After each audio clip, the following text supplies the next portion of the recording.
Alright, welcome back to Phoenix, Wright, blah blah blah. Anyway, now then, witness, please continue with the rest of your testimony. The rest? Oh yes, please tell us more. Okay. Alright, looks like we got one more testimony to do. Their second meeting. Okay. After leaving Juan's room, the bellboy went and knocked on Matt's door, just like that. He gave something to the person inside the room. Then the old guy just left without even going into the room. After that, I went to the bathroom and then back to my seat. Well, that was pretty quick. Okay. So the bellboy, after leaving the crime scene, next went to the defendant's room? Yeah, I kind of saw all that by accident. Some accident, I'd say you saw too much. And all of it was suspicious to high heaven. I think it's safe to say that we can no longer consider this bellboy to be normal. Now then, let's get started, shall we? Mr. Wright, your cross-examination, please. Yes, Your Honor. Alright. Let's get on with this. Alright, there. Second meeting. Cross-examination. After leaving Juan's room, the bellboy went and knocked on Matt's door, just like that. Alright. Let's ask about all this crank. Is that what you saw while you were busy spying? Excuse me? I may be poor, underpaid action star, but even I wouldn't stoop to spying. Well, I think the point is, where did you watch all this from, Mr. Powers? Oh, from the door of the bathroom with my left eye and sort of a sneaky spy-like... I knew he was spying. Please, does it really matter if he was doing it over or underhandedly? What did the bellboy do next? That's all I care to know. Alright. He gave something to the person inside the room. Okay, did you see what it was? I said, hold it! Okay. What? That's better. Ahem. What kind of...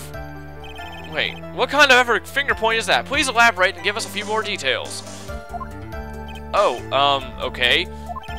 I should probably ask him only one question at a time. Don't ask anything. About the epic finger point inside. So who took this something the bellboy handed off? Actually, I don't know. What do you mean? I'm sorry, but I only saw the person's arm. Only an arm? Then you're saying you didn't see the... then you're saying you didn't see the person's face? Yeah. Well, it was Mr. Ungard's room, correct? So it could have only been Mr. Ungard himself, I'd say. And then, what did the bellboy do after that? Oh, so after he gave the person inside the room the thing... We went back... Oh, the old guy just left without even going into the room. Okay. You ask about that? Alright. I said, hold it! Alright, okay. That's better. Ahem. What kind of epic finger point is that? Please elaborate and give a few more epic finger points. Blah, blah, blah. I should probably ask only one epic finger point at a time. Ask about the epic finger point. He gave something to this person? Yeah. And what was this something? Ha ha ha. If I remember what it was, I wouldn't be calling it a something, would I? But this implies that something was removed from the scene of the crime. Are you sure you really can't remember, Mr. Powers? I think it was something kind of small.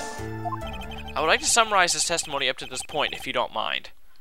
When the bellboy left the crime scene, he immediately went to the defendant's room. There, he handed a small item of some sort to the person inside. As for the person who received the item, all you could see was the person's arm. Yes, it was just like that. Mr. Edgeworth, is all that really important? Of course, Your Honor. I think it is of the utmost importance. This is when whatever was removed from the crime scene was handed over to the client. Mr. Powers, please try to remember what it was the bellboy handed off. Well, let's see. I think it was... No. If you remember, please add it to your testimony. Yes, sir. Alright, if I saw it again, I could say for sure, but I think it was some sort of wooden statue. Huh. A wooden statue? Figurine. A wooden bear-shaped figurine. It's covered in many thin cuts.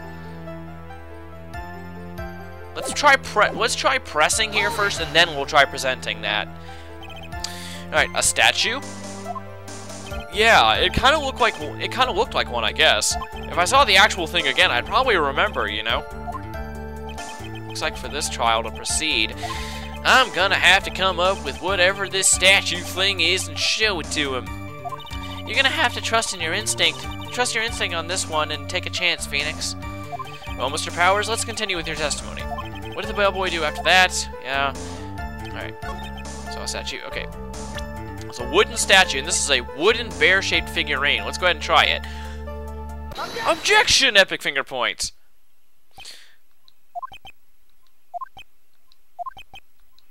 What was the point of that pregnant pause? Where did that objection come from? Well, speak up. It was me, Your Honor. What is it, Phoenix? I have a feeling that something bad is going to happen once I show this. Mr. Wright, if you have something to say, please spit it out.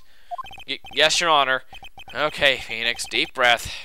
Mr. Powers, the epic finger point you saw, was it this item?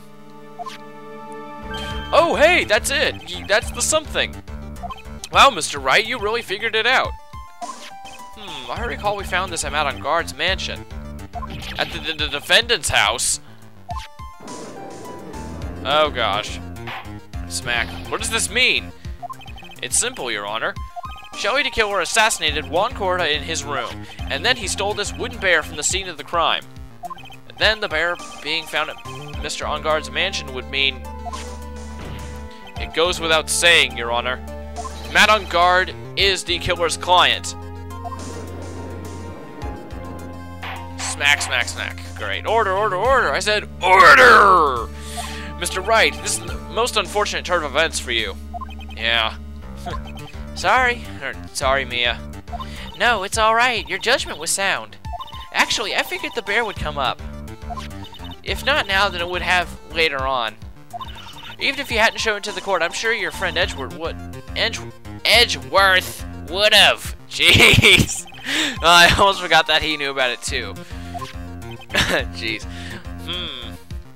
I think it is clear that there is no need for us to continue this trial. I can't let this happen. I have to do something. There has to be something that we've overlooked. Your Honor, a minute, please. An epic finger point. Yes, Mr. Wright. There are still a few points we have not yet fully explored. What are you trying to pull? Oh, well, we can't have that. All right, Mr. Wright. What questionable point would you like to explore further? I don't want to get hurt. I really don't want to get hurt. Come on. It couldn't. I doubt it's the person who received the bear because it ended up on Guard's mansion, so we can be pretty sure that it was on Guard. I think. The bear itself. I doubt the bear itself is all that important since it's really just a wooden figurine, and Power's testimony hasn't really been all that bad up until now. So, well, I guess we could check out the bear itself. Why not? I mean, it's not a whole ton of health, so let's go ahead and try. Bear itself. Yay! I win! I'm amazing. I'm so cool. Alright, I think it's fairly obvious that the bear itself is very questionable.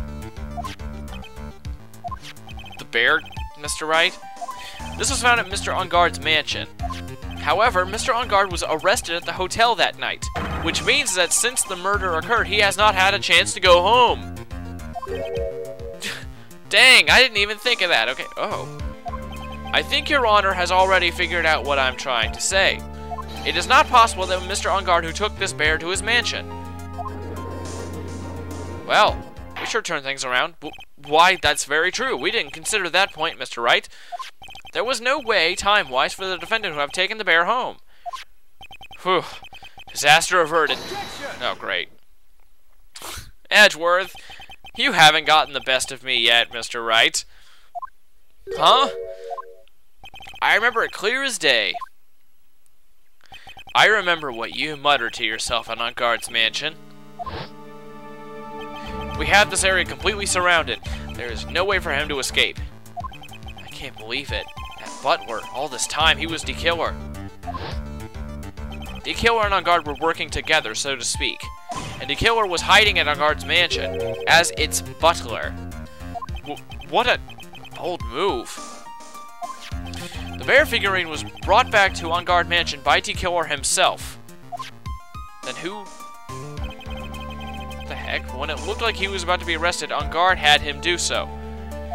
I assumed because it would have been bad had the police found it during their investigation, which I don't know why, since it was a gift from a fan, I think, but whatever. Since he took it from the crime scene. Well, Mr. Wright, you've been quiet for a while now. This is too much. Isn't there anything I can attack at all? I have to try. I have to find something else. What will you do now, Mr. Wright? Do you plan to... I plan to expose a clearly shaky place in Mr. Epic Fingerpoint's testimony. What? Is there still another one? Yeah, no kidding. Jeez. Alright. There is indeed, Your Honor, and it's quite a questionable point. What are you trying to pull? Again. Oh, well, we can't have that. Oh, it looks like I could have pressed on either... Oh. Yeah, now that we know about the bear itself not being given to On Guard, now we can press here. The person who received the bear. Alright, there was one thing in Mr. Power's testimony that was very unclear, and that is the identity of the person who received the bear. He gave something to the person inside the room. I'm sorry, but I only saw the person's arm. As long as we don't know who it was that took the Epic Finger Point, we can't be sure of... Ah! Okay, that was like the worst scream in this entire LP. I am very sorry. Except for the witness thing. Right. What is it, Mr. Powers? If you're gonna scream like that, at least give us a good reason why. Oh, yeah, sorry. Actually, so, I remembered. I remembered who took the bear. What? Really? I mean, I only saw his arm, but the arm, it was the Nickel Samurai's arm. I swear it. You've gotta be kidding! Are you sure of that, Mr. Powers? Yeah, I'm sure it was the Nickel Samurai. Oh, great. Smack, smack, smack. Order, order! It looks like you've dug your own grave, yet again. How many times is that today? I've lost count. So the person who took in this little bear was the Nickel Samurai. And, as we all know, Matt On Guard is the Nickel Samurai. Well, you know, Adrian was also in that costume. Jeez. Thanks to the defense, we've made all the clearer. Smack. I think we've heard enough. We now know that why this bear had figurine was at the defendant's mansion, as well as who it was that received the bear from the assassin in his room. Everything has become very clear. The client, who hired the assassin to commit the murder, was Mr. Matt On Guard. I see no reason for this trial to continue, therefore I will now hand down my verdict. Thank you, Your Honor, for your understanding. You see, Mr. Wright, you could not win against the truth, could you? I knew it would turn out like this. After all, what Edgeworth has stated is the truth. Any last objections, Mr. Wright? Well, do I? What should I do? Hey, let's hear the verdict and let's end the game here. No, raise a freaking objection. I will now announce my verdict. Objection! There's only one way for me to drag this trial out. The only thing I have left is one dirty trick. Your Honor, right now we have these two reasons to believe my client is the client of an assassin. Reason number one, he accepted the bear figurine from the assassin. Reason number two, that very same figurine was found at On Guard Mansion. However, it's possible that this is all the work of a certain other person. What are you saying? What I am saying is, it's possible that a different Epic Finger Point is D. Killer's real client. Smack. The real client? Yes. Tisk, tisk. Is this all you have? Now then, Mr. Wright, let's hear your theory. Who do you say is the real client of D. Killer and therefore the real murderer? We're gonna find out that in the next part because I love cliffhangers. Ah, okay, anyway, see you later.